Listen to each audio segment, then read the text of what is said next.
You're watching Matador News.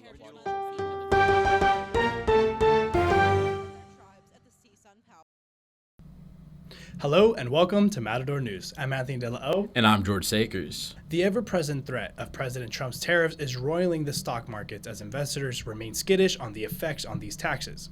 These tariffs are both a push from the president to bring businesses back to American companies and to punish countries such as Canada and Mexico for allegedly allowing illegal migrants and drugs to cross the border.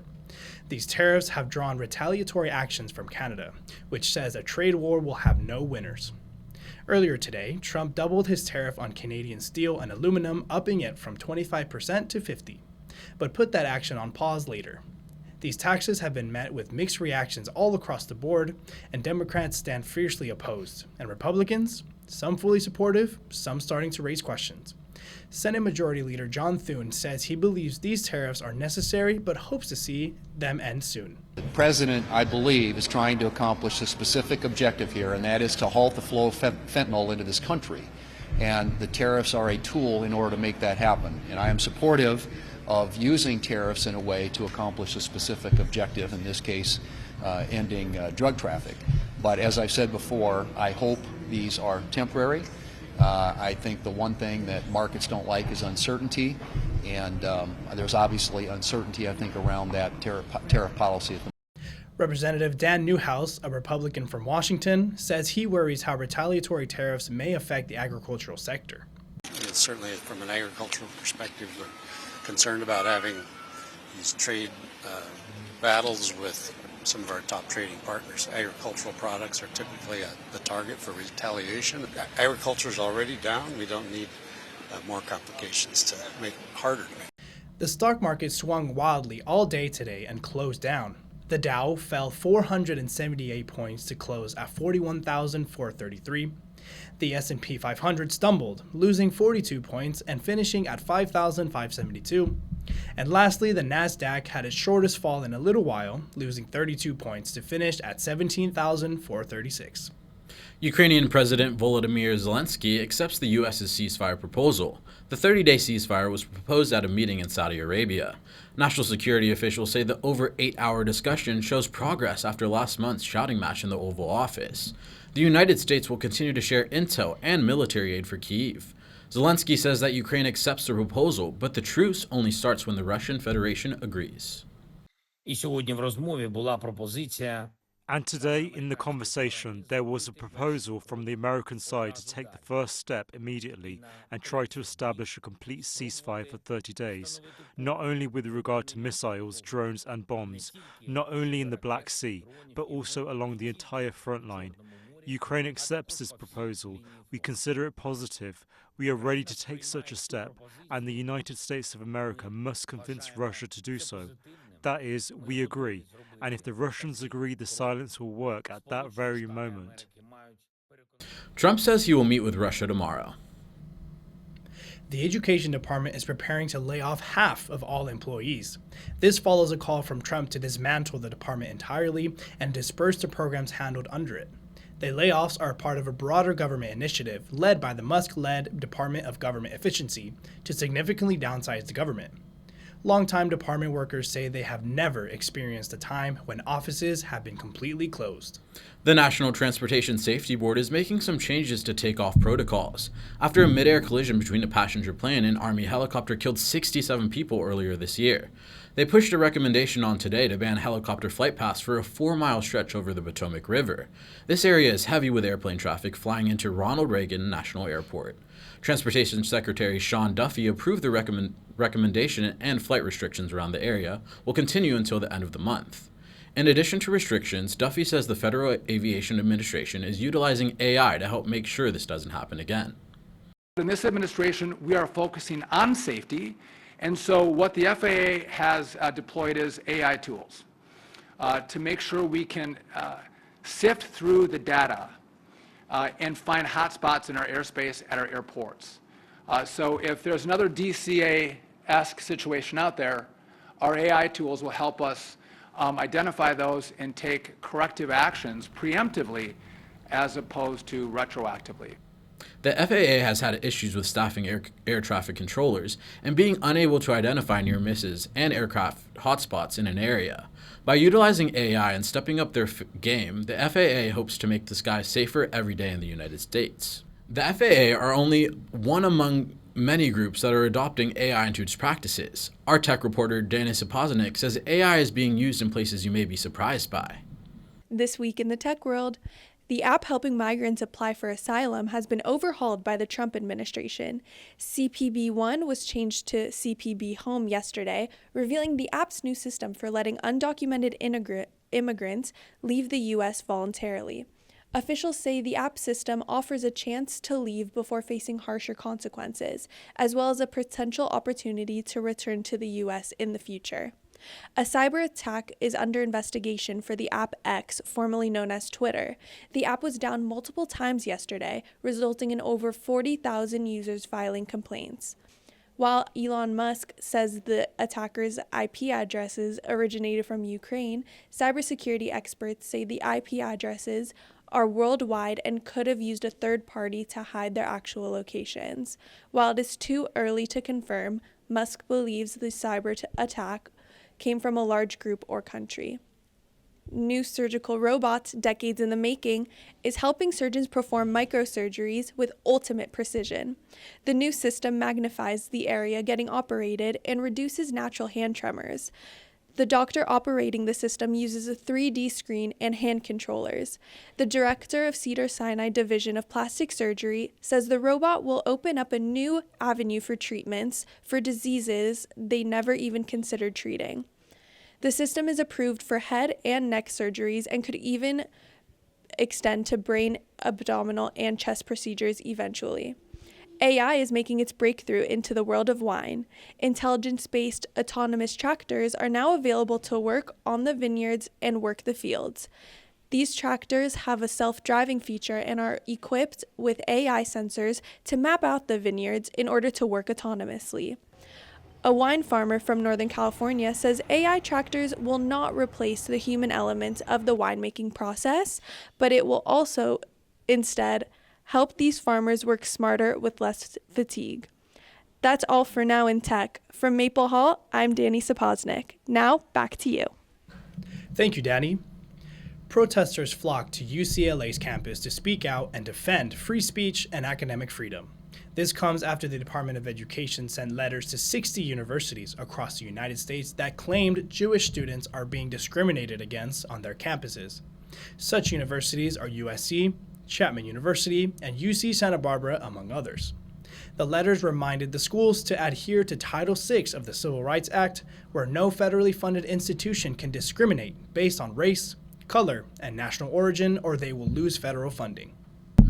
Over at CSUN last week, conservative activist and social media personality Charlie Kirk made a stop at Matador Square as a part of Turning Point USA's The American Comeback Tour. Anthony De La O says tensions were high on both sides of the protest line. You're saying MAGA. MAGA, MAGA, MAGA, MAGA, MAGA.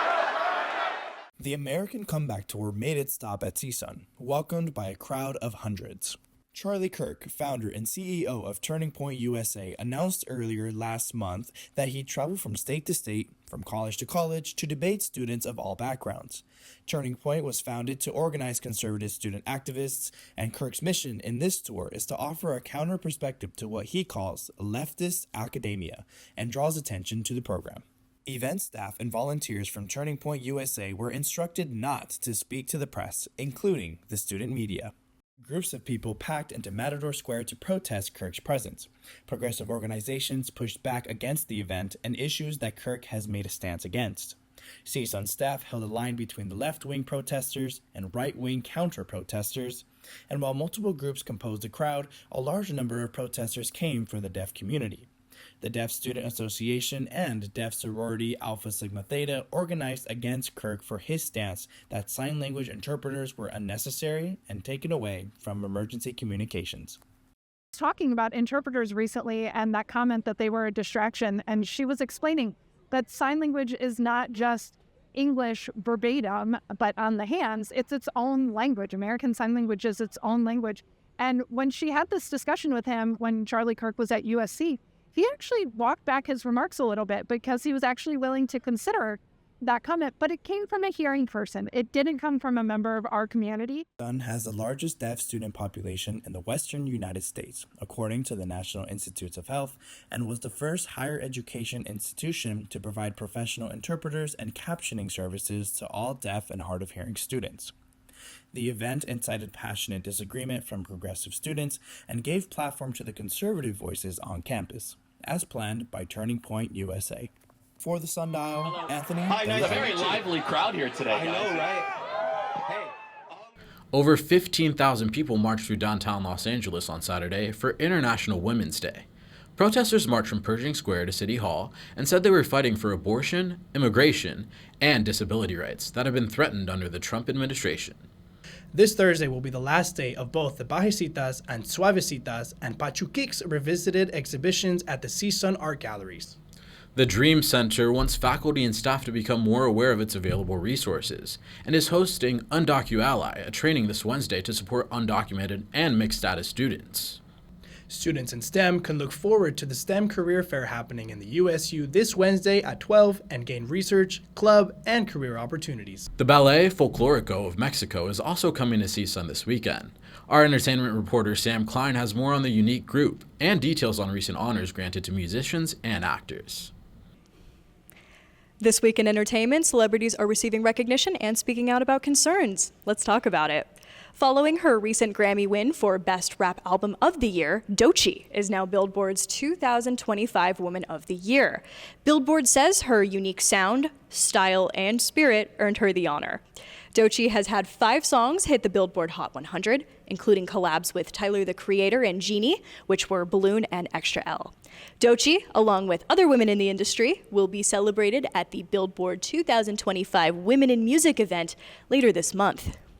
Doechii isn't the only one receiving recognition. Today, comedian Gabriel Iglesias took part in the hand and footprint ceremony at the TCL Chinese Theater. The comedian, also known as Fluffy, is one of the most successful stand-up comics in the world. Media covering it usually means that a celebrity has been put in the ground. And I'm glad that today we're not disappointing, because that's what's going to happen here today. And the best part is I get to be alive to see it happen. During his speech, Iglesias shared his appreciation for KTLA's late Sam Rubin, who was one of his biggest supporters. Actor Michael Sheen, famous for his role in Twilight, recently paid off over $1 million of his neighbor's debts using just $100,000 of his own money. Sheen started the End High Cost Credit Alliance, where debt-buying companies buy individuals' debts for less than the balance of the debt and then resell them for even less. Sheen is pushing for a Fair Banking Act to help low-income people in his hometown of South Wales cut down on payday loans. He's motivated by seeing his community struggle with high-interest, short-term loans. Singer Celine Dion is warning fans about AI-generated music that falsely features her voice. Her team issued a statement on Instagram saying these recordings are unsanctioned and stressing that they are not approved or part of her official discography. Dion, who's been dealing with a rare condition called stiff person syndrome, has had limited live performances since this diagnosis. Her message highlights the growing concern over unauthorized AI use in the music industry. In local news, a very special performance is making its way to CSUN this weekend. This Friday and Saturday, the world-renowned Ballet Folklorico de Mexico is performing at the Soraya. This vibrant group tours the globe, showcasing the beauty of Mexico through original choreography, amazing costumes, and incredibly talented dancers. Since its beginnings in 1952, Ballet Folklorico de Mexico de Emilia Hernandez has impressed over 30 million people with its traditional Mexican performances. So, if you're interested in seeing the show, the Friday performance takes place at 8 p.m., and the Saturday show is at 1 p.m. Tickets are on sale now on the Soraya's website, and CSUN students are discounted. That's all that I have here for you in Manzanito Hall. I'm Sam Kline. Back to you guys. Thank you, Sam. The Matadors have had a good run across many teams. Our sports reporter Alfonso Vargas says the men's basketball team is looking forward to the Big West Championship. In the professional sports world, the Lakers are hoping to bounce back from a back-to-back loss against the top team in the East, the Bucks, on Thursday, March 13th. The Clippers are looking to improve their record playing against the Pelicans. On to Matador Sports, the Big West Championship is just around the corner, and the Matadors are looking to make history after tying a program record of 22 regular season wins and are on their way to Henderson, Nevada as they look to make a run for the title. The CSUN track and field team found success at the beach opener. On the men's team, up to 9 Matadors reached within the top 15 in these competitions: 200 meters, 1500 meters, 3000 meters, and a 100-meter race, and the throwing competition. On the women's team, they found nothing but success with Jasmine Haskell finishing 3rd overall, and Emily Hutchison, Brianna Kelpis, Amani Breton, and Jocelyn all finishing in the top 10, and to top it all off, Summer Mosley placed 6th overall. The teams are going to be competing in the Ron Charlene Alice Trojan Invitational. After coming off one of their worst losses in the season against UC Riverside, men's basketball rebounded off that game with a win against Hawaii, 82-73. Matthew Gonzalez has the highlights. CSUN men's basketball concluded their best season yet with an 82-73 win against Hawaii last Saturday at their home court. The team tied the program record for wins with their 22nd win of the season. Marcus Adams Jr. topped the team with 21 points and 8 rebounds, while senior guard Tyler Beard scored a season high of 19 points with 6 rebounds. Senior guard PJ Fuller reached a career goal of 1,000 points. It's the first time the Matadors clinched a first season sweep against the Hawaii Rainbow Warriors in team history. They will begin their road to the Big West Championship this Thursday evening at Henderson, Nevada, when they take on a team that is yet to be determined. Follow CSUN men's basketball for more information. CSUN's men's volleyball played their biggest challenge yet against LBSU, and here's Matthew Gonzalez with the footage of the game. CSUN men's volleyball ended their 8-match win streak against top-ranked Long Beach State in their first Big West Conference match on Wednesday, March 5th at home.